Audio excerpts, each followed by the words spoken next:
these Ugandan leaders, each time they're meeting, they have to do COVID tests. So that means COVID is still a serious challenge in Uganda. The next caucus, don't fear attending the caucus. We shall invite you as the facilitator of the NRM caucus meeting. And by the way, that should be the politics we should play in the country. Being in a ruling party and you being in opposition should not mean you can't meet and discuss the future of this country. Senior cadres of NRM, we are engaging the opposition. Ugandans are so diplomatic that even when somebody is poor, he doesn't want to say he's poor. He say, I'm from a humble beginning. Poverty is not humble, my friends. Mr. Speaker, I want to join you in welcoming the Ghetto kids to Parliament and to congratulate them on the milestone they attained participating in the World Cup ceremony and really raising the Uganda flag high. Nelson Mandela once said that it always seems impossible until it's done. For me, that is my driving force many times. The hurdles you grapple with in life, the hurdles you grapple with in politics and elsewhere, keep going. One day you'll break through. So we congratulate the youngsters and we do celebrate them. Mr. Speaker, allow me to raise two quick issues that I think are critical for government to help us. One is a law-related matter, and it's good the learned Deputy Attorney General is around. And Mr. Speaker, you're a senior lawyer.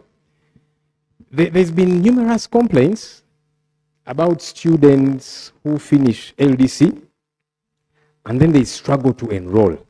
So on an annual basis, LDC, the various campuses, here in Kampala, Lira, and Barara, they graduate between 1,300 to 1,600 students that are ready to enroll as advocates. But then on an annual basis, only between 400 to 600 lawyers enter the role of advocates.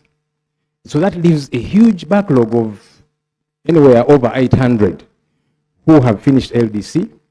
They are ready to become advocates and do the work for which they went to school for many years. But it is such a tall order, and I'm sure the Deputy Attorney General has received many complaints. Mr. Speaker, I also saw a letter written as a petition to yourself. They copied me in. Those who are now LDC students who had other concerns, they fail a few subjects and then they're told to repeat the entire course, and so they have concerns. And so I saw that letter written to you. Hopefully it's being handled as well. Now couple that with these who have gone through 4 years of law school, go to LDC, a very cumbersome course. Some who have done it know. And they're ready. But now some drag on for years. They are not able to enroll as advocates. Their parents paid school fees and tuition for them to study. And so they are stuck. They need to be helped. Now, I know, even as an advocate myself, that sometimes it could be you're trying to deal with standards to limit the numbers. I also want to see good quality on the market. But as we do that, I think we should not disenfranchise these many students who have studied law and also passed LDC, because it's a hurdle to pass it. So maybe government needs to help us to understand, is this something they're looking into? How are they looking into it? How are they addressing this matter? Because it's a critical one. Mr. Speaker, the second and final one is related to health. The health minister is here. We've been engaging severally on various matters. I know that in 2023, I believe it was May, when the World Health Organization declared that COVID-19 is no longer an emergency disaster, as it were. Now, there have been travel restrictions on Uganda regarding Ebola. US and a couple of other countries, some have put us at level 4. Do not enter. US and these other countries. But I find a contradiction that I think the health minister needs to help us understand. And by the way, this is not even political. I also want to understand, because I'm a lawyer, I'm not a doctor. I saw, and it happens, each time our colleagues from the NRM are to have a caucus meeting with the party chairman, they are required to do COVID tests. And of course, this information goes out there as well. Now, what confuses people is, wait a minute, I thought COVID is no longer an issue. Why are members of parliament required? And look, every party does its things its own way. So I'm not meddling into the affairs of the NRM. I'm just addressing a health concern. So it becomes alarmist to the public and other countries that these Ugandan leaders, each time they're meeting, they have to do COVID tests. So that means COVID is still a serious challenge in Uganda. And in a way, we seem to justify the countries that impose travel restrictions on Uganda. Because I've seen the Ministry of Foreign Affairs and others, they are struggling with these countries and saying, look, Ebola is not a health crisis in Uganda. Don't impose those health travel restrictions on us. But as one government entity or ministry is fighting to try and clean that up, then there is this contradiction that COVID tests have got to be done mandatorily. So we seem to be sending an image that we still have a health challenge here.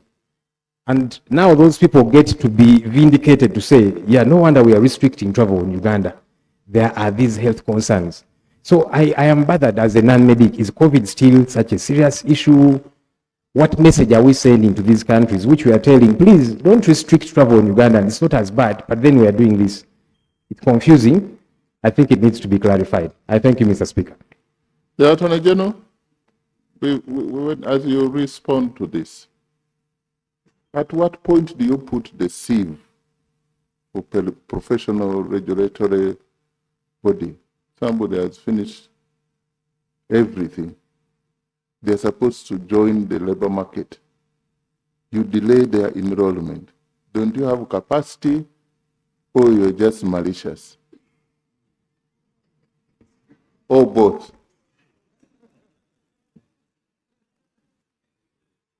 Was the word both or both? Right Honorable, I seek your permission that in answering this, I can address the two issues that were raised yesterday because I have short answers to them. Thank you, Right Honorable. Right Honorable, as regarding the processes of enrollment, we are engaging with the Law Council. They had a number of challenges which we are trying to iron out. We believe starting September, things will move a little smoothly. I can guarantee you that. Yes. Secondly, yesterday I was asked a question about the fisheries regulations. The first Parliamentary Council that is handling them and our ministry says they will be ready by Tuesday next week. So we'll submit them back to the Ministry of Agriculture and they'll do the needful. Thank you. Thirdly, Honorable Muiru raised a question about suspension of the law regarding issuance of substitute certificates of title.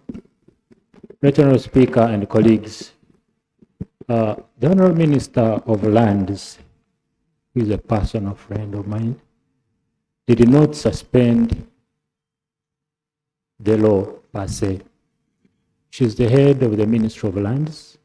She has taken administrative measures because they have identified a mischief that people are fraudulently acquiring certificates of title, substitute certificates of title, and while the owners have their own titles. So she says, within the ministry, let us halt the process. We do thorough investigations. She has constituted a team to investigate the matter.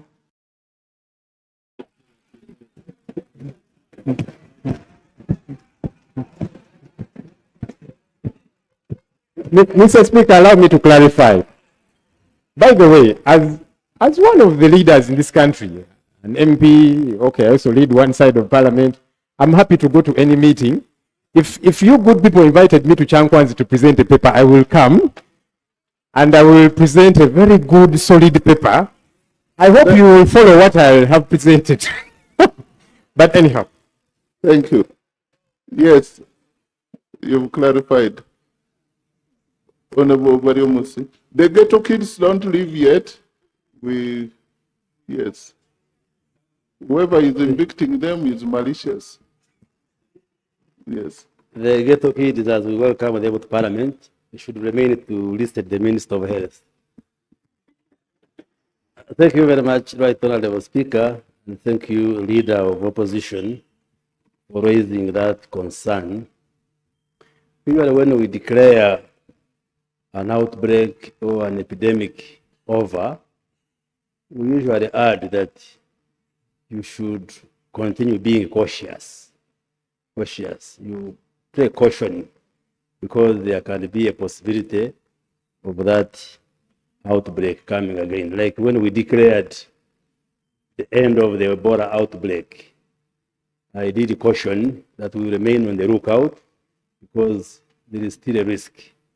For instance, we got used to sanitizing during the COVID outbreak, and up to now, we put sanitizers. I hope the Leader of Opposition is not scared because we sanitize.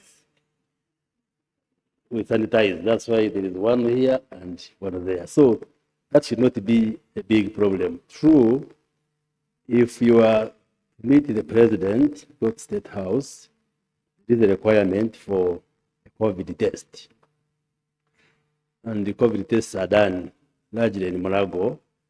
The positivity rates currently for COVID are 0.001%. So meaning we basically don't have active transmission of COVID in the country. And as a new Minister of Health, I will give technical advice to the President and the State House. Maybe there is no big necessity to subject people to COVID testing, but just a precaution, which is harmless. And I don't think it sends a negative message at all. It has little or nothing to do with the travel advisories which countries have been announcing. Maybe let me also use the opportunity to say we are engaging various countries, including the US, Canada, and others, on their travel advisories in relation to the Ebola outbreak. And our Minister of Foreign Affairs, I know, is engaging in meetings with these countries so that they can lift these restrictions and bans which they had imposed on Uganda, on their citizens coming to Uganda, but also on people traveling from Uganda to their countries. There have been those challenges. And like I've been saying, those travel restrictions were not backed by public health science, but we are engaging the various countries, and I think soon we should be able to lift them. So in a direct answer to your question, yes, there are these COVID tests, but the tests are harmless, but we shall advise the State House that from a public health standpoint, there is no strong justification to carry out a COVID test now because we don't have an outbreak or an epidemic of COVID. The positivity rates are very low, so we don't have active transmission of that disease in the country. But the next caucus, don't fear attending the caucus. We shall invite you as the facilitator of the NRM caucus meeting. And by the way, that should be the politics we should play in the country. Being in a ruling party and you being in opposition should not mean you can't meet and discuss the future of this country. So, Leader of Opposition, do not be scared of a COVID test. Thank you. Engineer wants to inform me if the Speaker allows, I have no problem. Well, sir, I want to inform the Minister of... Yes. Thank you, Right Honourable Speaker. Honourable Minister, the information I want to give you, as mobilizers, senior cadres of NRM, we are engaging the opposition. So this might be a way of a step where they might be joining the party. So it's not about COVID, but people are coming. That's the information.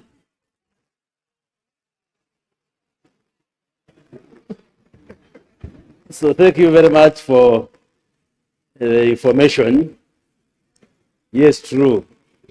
The NRM actually is an umbrella which accommodates people of different shades of opinion. So whoever is coming is welcome. Okay. Now it will be. Mr. Speaker, let me first use the sanitizer here, as advised by the Minister for Health, who is a very senior doctor.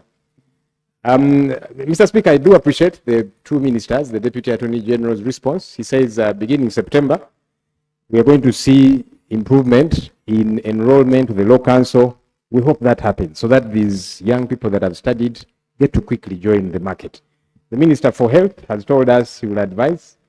It's not a big deal because we were getting scares. So some colleagues on this side were beginning to say, now, shouldn't we approach the Speaker to say, if these our colleagues have got to have tests before they go for their meeting the other side, maybe they should have tests before they come for Parliament. Are we safe? It was a concern, but I'm glad that you have cleared that and you will give the advice. Now we are at peace. But on a light note, if you're sending people to approach some of us to join you, please don't send people like Honorable Waliswaka. Send more serious people. I thank you.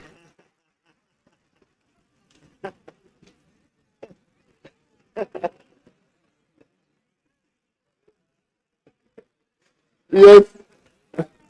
Now that one is hard. Yeah. Yes. It's not serious. You are serious. Thank you, Right Honorable Speaker. I rise to join you to congratulate the young people, the ghetto kids, for flying upon being an inspiration to others by flying our national flag globally. Mr. Speaker, the young people who overcome hardship become powerful examples of perseverance and achievement. And this, therefore, is a demonstration by word and deed that one is not defined by where you come from.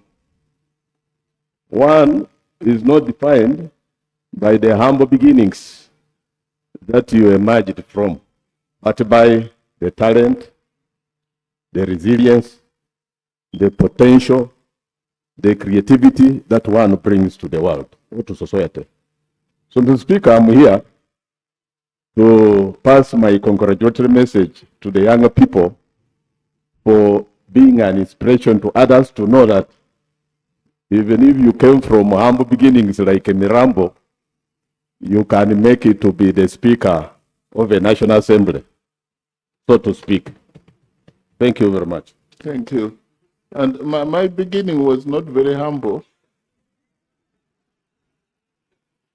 I just want to take this opportunity to correct the nomenclature. Ugandans are so diplomatic that even when somebody is poor, he doesn't want to say he's poor. He say, I'm from a humble beginning. Poverty is not humble, my friends. Poverty is serious. Cassandra? Poverty is harsh. Thank you, Yes. Right Honorable Speaker.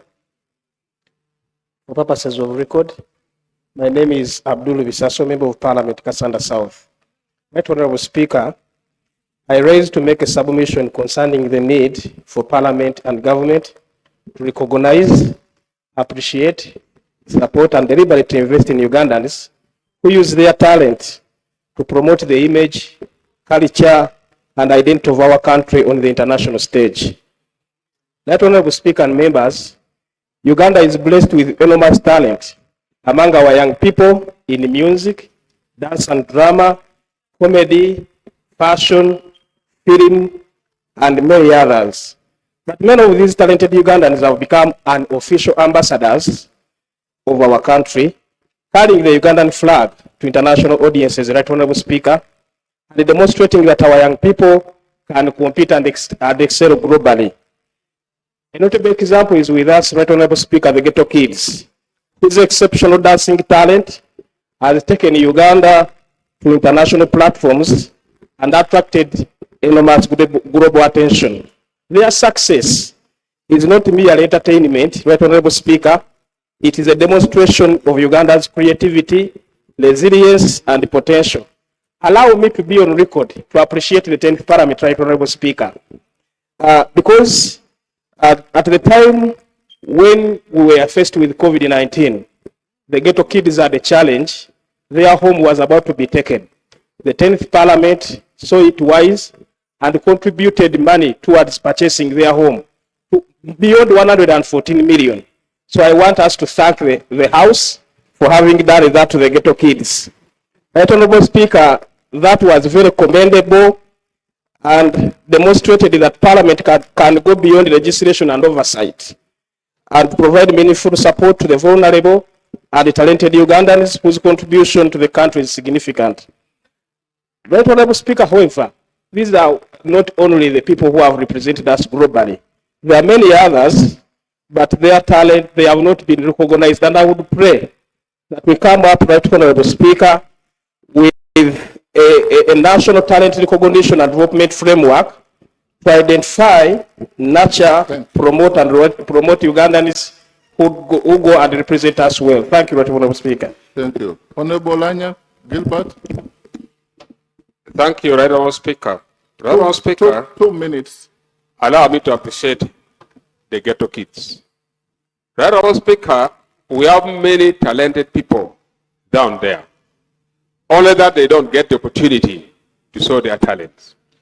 As the country, let us get the modality of encouraging our young people to display their talent.